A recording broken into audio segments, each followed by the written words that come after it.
মেবো জয়তে স্বাগতম নন্দন গার্ডেনে। আমরা অর্কিডের পরে যে গাছটার পরিচর্যা আজ দেখে নেব সেটি হচ্ছে গোলাপ। গোলাপ সবারই প্রিয় এবং গোলাপ প্রতিটা বাগানেই হয়তো কম বেশি কিছু থাকে। এখানে আমি দুটো গোলাপ গাছ নিয়েছি, একটা সাদা এবং একটা লাল এবং দেশি গোলাপ। এটা কীভাবে আপনি প্রচুর পরিমাণে ফুল পাবেন এবং কিভাবে এই গোলাপ গাছকে পরিচর্যা করলে গোলাপ গাছ একদম সুন্দর হয়ে উঠবে সেটা আমি কমপ্লিট তার ভিডিওটা করতে চলেছি। গোলাপ গাছের সর্বাধিক একটি প্রিয় খাবার হচ্ছে ক্যালসিয়াম জাতীয় খাবার, যেটা ডিমের গুঁড়ো, ডিমের খোলা, হাড় গুঁড়ো, শিংকুচি ইত্যাদি এই ধরনের খাবারের মধ্যে কিন্তু এই পদার্থের মধ্যে কিন্তু প্রচুর পরিমাণে আছে। এখানে আমি ডিমের খোলা অনেকগুলো নিয়েছি এবং সেগুলি অতি মোলায়েম করে গুঁড়ো করার চেষ্টা করব। তার জন্য কিছু আমি বালি মিশিয়ে নিচ্ছি। বালি হলে এটা কড়কড়ে ভাব হবে এবং এটা গুঁড়োটা করতে আমার সুবিধা হবে। সেইভাবেই আমি গুঁড়ো করছি। দেখুন কীভাবে গুঁড়ো করছি, আপনারাও চেষ্টা করলে এইভাবে করতে পারেন বা নাকি মিক্সার গ্রাইন্ডারেও করে, কিন্তু যেহেতু ডিমের খোলার বিষয় ওগুলি বাড়ির মধ্যে মিক্সার গ্রাইন্ডারে করার অনুমতি নাই।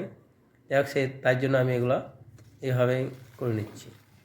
টবকে আমি 2-4 দিন জল না দিয়ে শুকনো শুকনো ভাগ করেছি যাতে সহজে আমি টব থেকে আলগা করতে পারি, সেভাবে আমি আলগা করে নিলাম। মাটিটি আমার আগে থেকে বালি মিশানো ছিল, সেখানে কিন্তু মাটিটা আমার খুব বেশি বালি মেশানোর প্রয়োজন হবে না। এখানে মাটিগুলোকে আমি ছাড়িয়ে নেবো কিছু মাটি এবং শিকড়গুলো আপনার ব্রাউন হয়ে যাওয়াতে এগুলোকে বাদ দেবো। সেগুলো যেগুলো সতেজ শিকড় মূল থাকবে সেগুলো কিন্তু আমি রেখে দেবো। যাই হোক, এইভাবে গাছের মাটি সম্পূর্ণ আলাদা করে নেবেন। এক হাতে ভিডিও ক্যামেরা থাকার জন্য একটু করতে অসুবিধাও হচ্ছে, তবু চেষ্টা করছি যাতে ভালোভাবে শটটি দিতে পারি। এবং গোলাপ এইভাবে করলে প্রচুর পরিমাণে আপনি গোলাপের ফুল পাবেন। আর দেশি গোলাপের একটা বিশেষ বৈশিষ্ট্য হচ্ছে এই ফুলের ঘাটতি কোনো হয় দেবে না। ফুল কিন্তু আপনি দেশি গাছের একটা বিশেষ গুণ এটাই বলতে পারেন। আমাদের স্থানীয় অঞ্চলে যে গাছটি সবচেয়ে ভালো হয় সেটা হচ্ছে দেশি গাছ, এবং দেশি গাছ লাগানোর পক্ষপাতী আমিও বটি। তবুও কিছু 2-4টে ভ্যারাইটি বা হাইব্রিড বা এই ধরনের গাছ রাখতে হয় ভালো লাগার জন্য, কিন্তু দেশি গাছ সত্যি মনকে ছুঁয়ে দেয়, কারণ এর যে পরিমাণ ফুল দেবে সেই ফুল কিন্তু কোনো গাছই দিতে পারবে না এবং বেশি যত্নেরও খুব প্রয়োজন হয় না। তাই দেশির দিকে নজর দিলে বাগানের ফুলের অভাব হবে না। আমি বালি মিশাচ্ছি খুব অল্প পরিমাণে, কারণ মাটিতে বালি আমার মিশানোই ছিল। তাহলে আমি কী দিচ্ছি দেখুন। এটা দিচ্ছি ভার্মি কম্পোস্ট এবং আগে দিলাম অর্গানিক ম্যানিওর, যেটা আমি সোসাইটি থেকে কিনে এনেছি। এবার সেই গুঁড়ো করা ডিমের খোলা, এটা গোলাপ গাছের পক্ষে খুবই উপযোগী, কিন্তু এটা একটা ফেলে দেওয়া বিষয়, সেটা থেকে আপনি গাছের খাবার দিতে হবে। এটা হচ্ছে এক ধরনের অর্গানিক খাবার গাছের, এটা আমি কিনে নিয়েছি বাজার থেকে। যাই হোক, এটা গাছের পক্ষে খুব কাজ করে ভালো।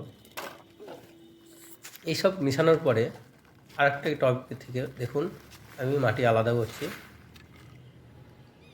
দুটো গাছ এবং এই গাছে অনেক আগাছায় পরিপূর্ণ হয়ে গেছে। বেশ কিছুদিন এই গাছের যত্ন করিনি, কারণ গাছটিকে আমি রিপোর্ট করব এরকম ভাবনা চিন্তার মধ্যে রেখেছিলাম, কিন্তু আমার সময় হয়ে করতে পারছিলাম না।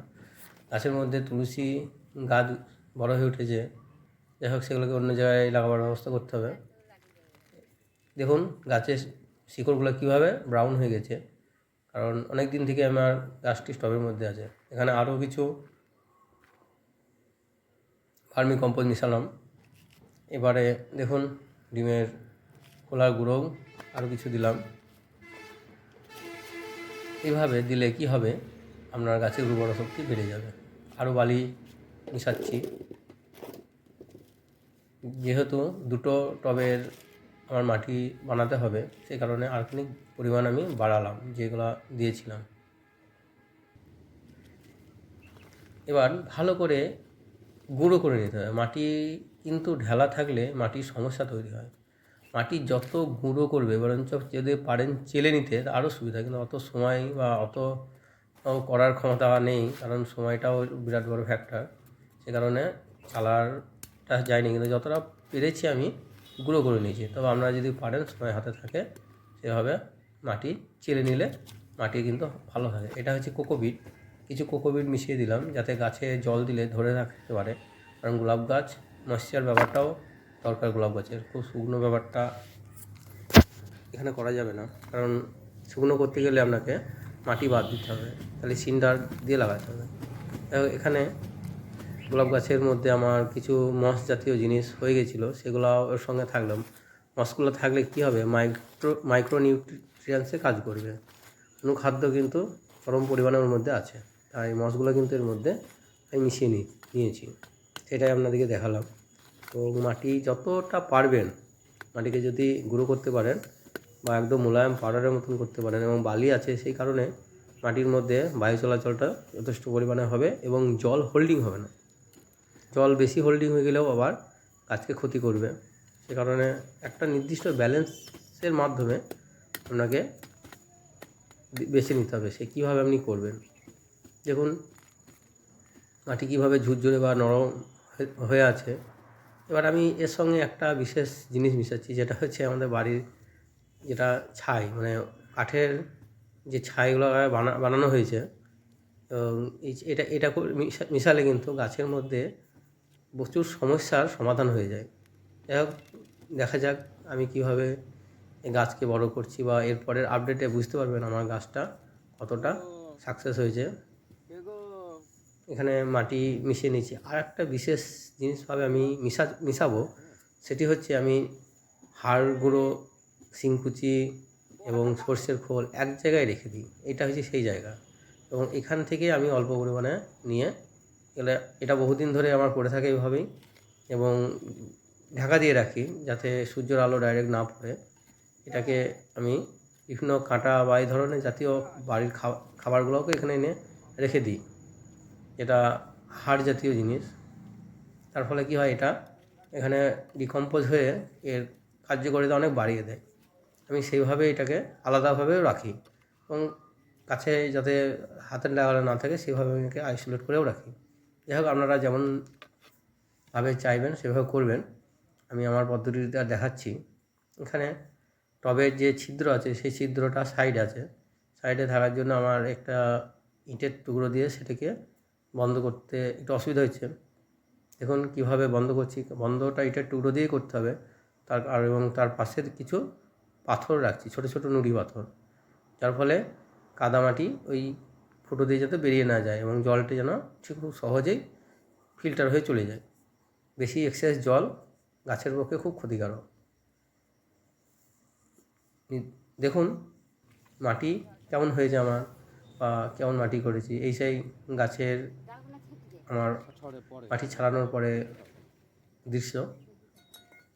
গাছ তার নিজের ক্ষমতা অনুযায়ী বেড়ে উঠবে যদি একটু কেয়ার পরিচর্যা করা যায়, তাহলে সেই ক্ষমতাটা আরও বহুগুণ তার বাড়িয়ে দেয়। কিন্তু এমন নয় যে আপনি খুব পরিচর্যা করে গাছ আবার বিরাট কিছু হয়ে যাবে, বটবৃক্ষ হয়ে যাবে, এরকম নয়। গাছ তার স্বাভাবিক গতিতেই বাড়বে, একটু পরিচর্যা নিলে আরও ভালো হয়। কিন্তু কিছু কিছু গাছ থাকে এদের পরিচর্যা না নিলেও খুব সুন্দরভাবে বেড়ে ওঠে, এবং কিছু কিছু গাছকে পরিচর্যা করলেও তার গ্রোথ রেট কিন্তু সেই আসন্ন ফল পাওয়া যায় না। সেক্ষেত্রে নিরাশা বা হতাশা হলে হবে না, চেষ্টা করতে হবে এবং হয়ে যাবে। গাছের তার ডিএনএ বা তার বৈশিষ্ট্যের উপরে নির্ভর করে অনেকটা বিষয়। সে কেমন প্রকৃতির বা সে কী ধরনের স্বাস্থ্য মানে নিয়ে জন্মিয়েছে তার উপরে ডিপেন্ড করে। যাই হোক, আমার এটা ভিউ পয়েন্ট বিভিন্ন জনের বিভিন্ন রকম হতে পারে, সবটাই এগ্রি করে নিতে হবে, কারণ যেটা যার দৃষ্টিভঙ্গি সে সেইভাবেই কিন্তু গাছের সঙ্গে থাকবে। যাই হোক, দেখুন আমার একটা গাছে লাগানো হয়ে গেছে। আর একটা সবচেয়ে গুরুত্বপূর্ণ বিষয় হচ্ছে এটা গাছের কাটাই। গাছ কতটা কাটবেন, কতটা রাখবেন। গোলাপ গাছ কাটিংটা খুবই গুরুত্বপূর্ণ, কাটতে আপনাকে হবেই। যত কাটবেন তত নতুন এর শাখা প্রশাখা বৃদ্ধি হবে, এবং ফুল তত সুন্দর দেবে, এবং ফুলের গ্লেজ বা ফুলের যে একটা রং, সেটা কিন্তু আপনি ওই কাটার যে নতুন ডাল থেকে বেরোবে তার আর এই পুরাতন ডালের ফুলের তফাৎ আপনি নিজেই বুঝতে পারবেন। যাই হোক, দেখুন সম্পূর্ণ ভিডিওটা দেখলে একটা নির্দিষ্ট ধারণা আমার মধ্যে আসবে কীভাবে গোলাপ গাছকে যত্ন করবেন। এবং আমার মোটামুটি গাছ কমপ্লিটের দিকেই পটিং। এবার আমি কীভাবে কাটবো এবং কাটার ফলে কতটা রাখবো কতটা বাদ দেবো সেটা আপনারা দেখে নেবেন। এটা কিন্তু খুব একটা গুরুত্বপূর্ণ বিষয়। দেখুন গাছটি কিন্তু যথেষ্ট স্টেবিলিটির সাথে দাঁড়িয়ে আছে এবং যতটা পারবেন মাটি চেপে দেবেন যাতে গাছের গোড়া আলগা না হয়ে যায়। গাছ সুন্দরভাবে যেন দাঁড়িয়ে থাকতে পারে। এবার আমার এই কাটারটা আমি টাটা এগ্রো থেকে নিয়েছি, খুব ভালো কাটার, কিন্তু জলে বৃষ্টি থাকার জন্য কিছুটা নড়ছে পড়ে যায়। আমি এটা হাইড্রোজেন পারঅক্সাইডের 6%টা দিয়ে একে জীবাণুমুক্ত করছি। এটা খুব একটা গুরুত্বপূর্ণ বিষয়। যতটা পারা যায় গাছকে স্বাস্থ্যবান রাখতে গেলে এগুলো কিন্তু আমাকে লক্ষ্য রাখতে হবে। যে রাখলেই যে গাছ একদম ভালো হবে আর না রাখলে হবে এরকমও নয়, কিন্তু থাকলে ভালো হয় এরকম বিষয়। দেখুন গাছের বেশিরভাগ অংশগুলোই কেটে বাদ দেবেন। সরু শাখা যে প্রশাখাগুলোকে অবশ্যই বাদ দেবেন এবং এই সাইজের শাখা প্রশাখাগুলো বাদ দেবেন, কারণ এগুলা মোটা হতে অনেক সময় নেবে। নতুন যে শাখা প্রশাখা বেরোবে ওগুলো কিন্তু যথেষ্ট স্ট্রংভাবে বা শক্তিশালী হিসাবেই বের হবে। এগুলো কিন্তু আমি সব বাদ দিচ্ছি। যথেষ্ট পরিমাণে আমি কেটে বাদ দেবো। মনে হবে যে গাছটা হয়তো মরেই যাবে, কিন্তু তা নয়। গোলাপ গাছ যেহেতু ডাল থেকেই হয়, কাটিং থেকে গাছ জন্ম নেয় এবং এটা দেশি গাছ, সেই জন্য এর কোনো সমস্যা হবে না। দেশি গাছের একটা নিজস্ব ক্ষমতা থাকে যে সহজেই আমাদের এই পরিবেশ অঞ্চল বা পরিস্থিতিকে মানিয়ে নেয় এবং নিজেও খুব তাড়াতাড়ি বৃদ্ধি পায়। গাছ একদম যতটা রাখার দরকার ততটাই রাখবেন, বাকি সমস্তটাই কেটে ফেলে দেবেন। কাটলে আবার নতুনভাবে শাখা প্রশাখা কিন্তু বেড়ে উঠবে এবং সেই শাখা প্রশাখা দিয়ে ফুল আপনি যা পাবেন আপনাকে অবাক করে দেবে। অবাক করা ফুল এখানে কিন্তু আপনি পাবেন, তাছাড়া কিন্তু কোনোভাবেই সম্ভব নয়। গোলাপ গাছের কাটিং আপনাকে করতে হবে এবং নির্মমতার সঙ্গেই করতে হবে। যাই হোক, ভালোর জন্য এটা করা। দেখুন আমি এইভাবে কেটে রেখে দিয়েছি এবং কিছু 2-4টে পাতা আমি রেখেছি। আরেকটা গাছে কাটিং করবো। দেখুন এটা আমার লাল গোলাপ ফুল, দেশি ফুলটা খুব সুন্দর খয়েরি রঙের, কিন্তু গাছটার যত্ন খুব একটা নিতে না পারায় এরকম অবস্থা হয়ে গেছে। দেখা যাক গাছটি কীভাবে আপডেট দিতে পারি আমি, গাছটি ফুল কীভাবে দেয় সেটাও দেখাবো। এরপরের গাছটি যখন তার সুন্দর রূপ চেহারা নিয়ে বড় হবে। এখানে কাটিং বিষয়টা আপনারা ভালোভাবে দেখুন যে কাটতে কিন্তু এখানে কোনোরকম দ্বিধাবোধ করবেন না। কাটিংটাই হচ্ছে গোলাপ গাছের আসল বিষয়। ছোট ডাল, দুর্বল ডাল একদম কেটে ফেলে দেবেন। এটা একটু সতেজ আছে বা স্ট্রং আছে সেগুলোকে রেখে দেবেন। সেখান থেকেই লাল লালভাবে নতুন সব শাখা প্রশাখা গজাবে এবং সেগুলি খুব সুন্দরভাবে আপনার গাছকে গড়ে তুলবে।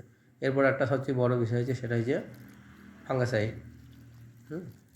এটা আমার বেবিস্টন ফাঙ্গাসাইড এবং এটিকে জল দ্বারা গুলে আমি কিন্তু গাছকে ভালোভাবে দিয়ে দিচ্ছি, যাতে গাছের মধ্যে যে কাটিং অংশগুলোকে আমি লাগিয়ে দিয়েছি এবং বাকি বিষয়টা জলের মাধ্যমে সেটিকে গাছে পুরো ভিজিয়ে দিচ্ছি, যাতে কোনো রকমভাবে গাছের মূলকে ক্ষতিগ্রস্ত না করতে পারে। এভাবে করুন, করার পরে দেখবেন প্রতিটা গোলাপ গাছ আপনার মনের মতো হয়ে উঠবে। এটা আমার ব্যক্তিগত অভিজ্ঞতা এবং আমিও এভাবে করেছি। পরের ভিডিওতে দেখাবো যে গাছগুলোকে আমি করেছি সেই গাছগুলো কীভাবে নতুন শাখা প্রশাখা নিয়ে বড় হয়েছে এবং তার সুন্দর কুঁড়ি দিচ্ছে এবং ফুল দিয়েছে।